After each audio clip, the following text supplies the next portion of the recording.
The Galactic Empire was very quick to introduce reform following the Clone Wars, including outlawing droid armies. However, they did continue to exist in some capacities. But why exactly were they outlawed? And how did big companies work around this new law?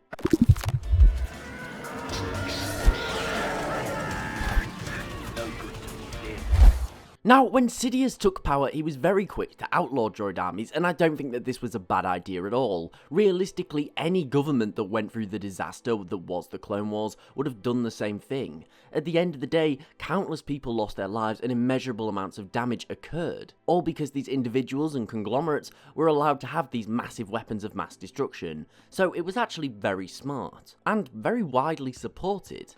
Now, Palpatine also needed to cement his own power base at this point, and he was going to do this through his own empire and that military. For this reason, having private armies was out of the question. He knew firsthand how this could end from the Age of the Republic, where businessmen would have their own armies, and they were able to basically enforce their own will around the galaxy. And as we know, Palpatine had no intention of sharing power with anyone. He was slowly going to turn many of these companies into state-run ones, so he couldn't have them been able to show any form of resistance. Now, Sidious didn't outlaw all armies that weren't Imperials. He still allowed worlds to have their own military, however they were highly surveilled by the Empire, and they were essentially loyal to him over the planet's leaders. Or that was the idea, but droid armies were completely outlawed. As we discussed previously, droid armies aren't the same as people.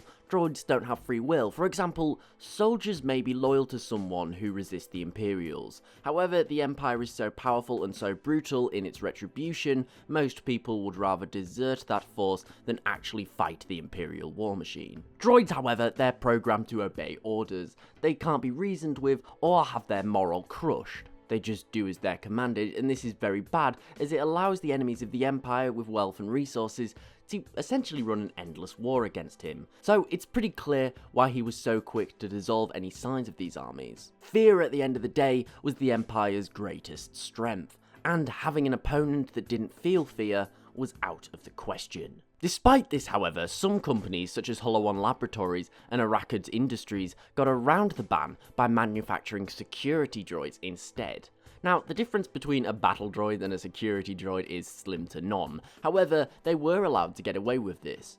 We have to imagine this is because these companies were significantly loyal to the Empire, and likely had the ear of a few Imperial higher-ups paying bribes, etc. As we discussed on a previous video, having enough credits could get a lot done in the Empire. We can also guess that they possibly limited the amount of droids that they would sell at any given time. I mean, selling 100 security droids to one person is no big deal, but selling say 50,000, that's gonna raise some red flags, and anything those droids were used for would have big ramifications on the company. If your droids are used in an attack on Coruscant, for example, you can imagine your company's going to be getting dissolved by the Empire pretty soon. Ultimately, I believe Palpatine's decision to outlaw battle droids was smart and possibly a forward step for the good of the people of the galaxy, even if he did it for a more personal reason. However, I do still find it incredibly strange that some companies were given oversight. And I think this does actually highlight maybe the bureaucracy and corruption that the Empire itself did have. But what do you guys think? Was he right to do this? And why do you think some companies still got away with making these battle droids in the Age of the Empire?